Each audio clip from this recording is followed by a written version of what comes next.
Buckle up, kids, this is where it gets complicated. Hello, everyone, welcome back to Scott's TCG. It is Adam once more bringing you a Trafalgar Law Red Green one piece one deck profile and all that jazz. Buckle up, like I said, this is where we start mixing two colours in one deck. It gets more complicated, but it becomes easier to play at the same time. These are higher complexity decks. If you want to just stick with one colour, just stick with one colour. You don't need to mix things. I also don't need to punch my microphone by accident, but here we are. So, Red Green Law. A dual colour leader, maybe we'll even see a triple colour leader or something in the future, means you can play both colours associated with that leader. With Red Green Law, you can see I am playing red cards and I am playing green cards.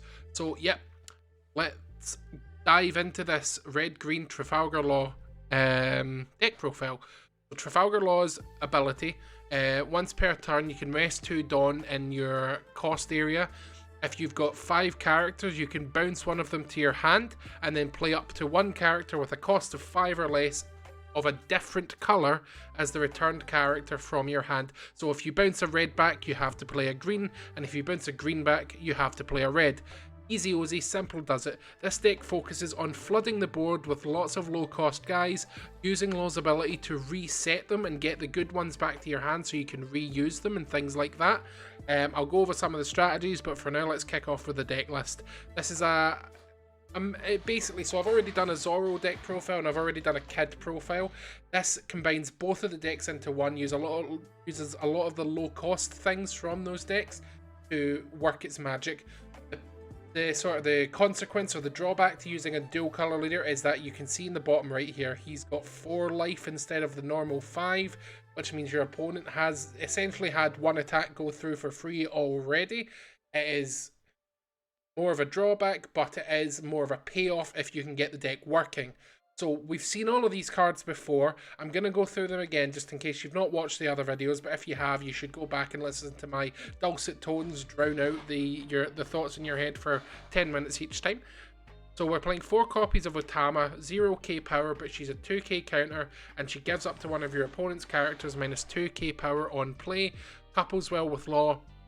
You can bounce her back to your hand once you've used her effect to play a blocker or something out, or vice versa. You can play her out from after you've bounced something back to your hand. 4 copies of Chopper, same old, he's a blocker. And we've got Capone as well, same old, 1 cost blocker, no counter powers. We've got our 2 searchers. We've got Jewelry Bonnie and we've got Nami. Jewelry Bonnie is you have to activate her main effect by resting 1, and you can search the top 5 for a supernova. Not every card in this is a supernova, so you're looking for things like Capone, things like Killer, things like Zorro, Law, Luffy, as well as your Jet Pistol event card. Those are the things that Bonnie can grab, and Nami can grab the other side of things. So she'll grab a Straw Hat crew other than herself. She'll grab your Choppers, your Nico Robins, she'll grab your Zorro and your Luffy as well. The only 2 cards in this that aren't, or 3 cards rather, none of these guys grab Wano Country, Otama, or Izo, or Paradise Waterfall, but that's pretty much it. You'll be able to search the rest of your deck. We've got Killer, 4 of, he's a 2 cost, again, blocker. Give him a Dawn on block. If you've got 3 or more guys out, draw 1. He's going to be essential to your strategy because you're gonna probably have 5 guys out very quickly, and you'll get this effect quite often as long as you're playing it correctly. 4 copies of Izo, once again, rest a 4 cost or less, so you play them out for a 3 cost, rest something, you then use Law's effect, rest 2 of your Dawn, you bring Izo back to your hand now that you've used her effect, and you bring out your Rush Zorro to then swing over the thing that you've rested. You're getting what I'm going for here. You could also bring Izu back to your hand to play out Otama, so then you've got you can give it a minus 2k so you can swing over it a bit easier.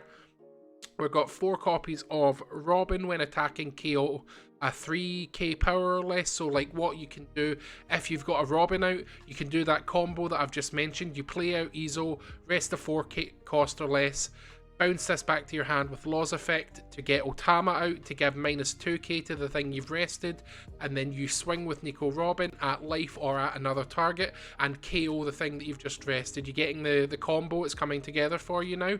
Good, because we're not done.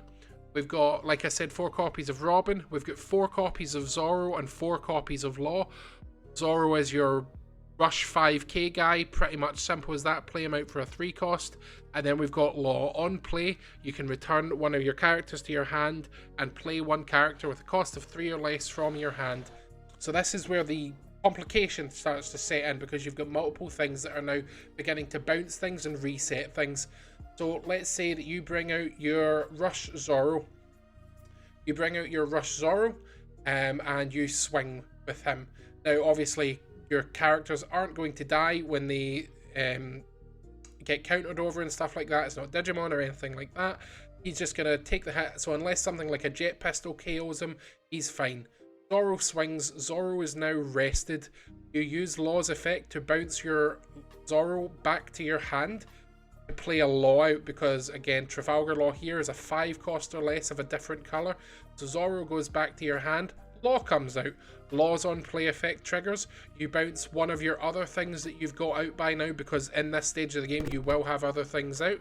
You get to bounce one of your 1 costs or any of these guys and bring that Zorro right back out again. So that's 2 swings with Zorro on 1 turn.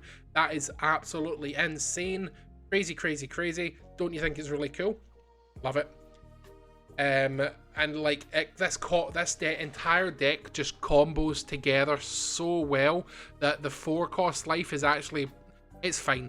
Oh, I've not put my Steam notifications off. Go away. Oops. Fine, I'll blur that.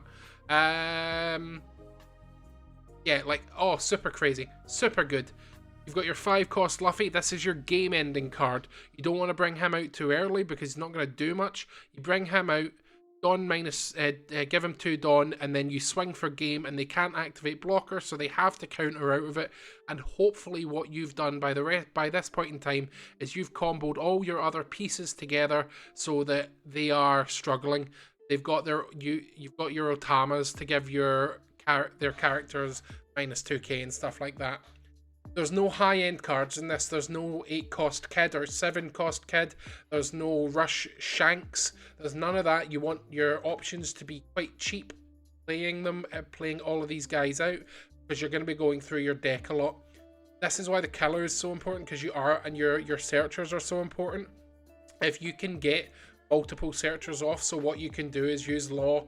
Once you've used your Bonnie, bring your Bonnie back to your hand to play out a Nami. That's getting you another card in your hand.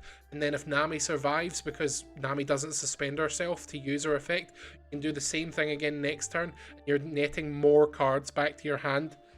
You need to keep this sort of cycle up early game to get the cards in your hand, because you're going to need them.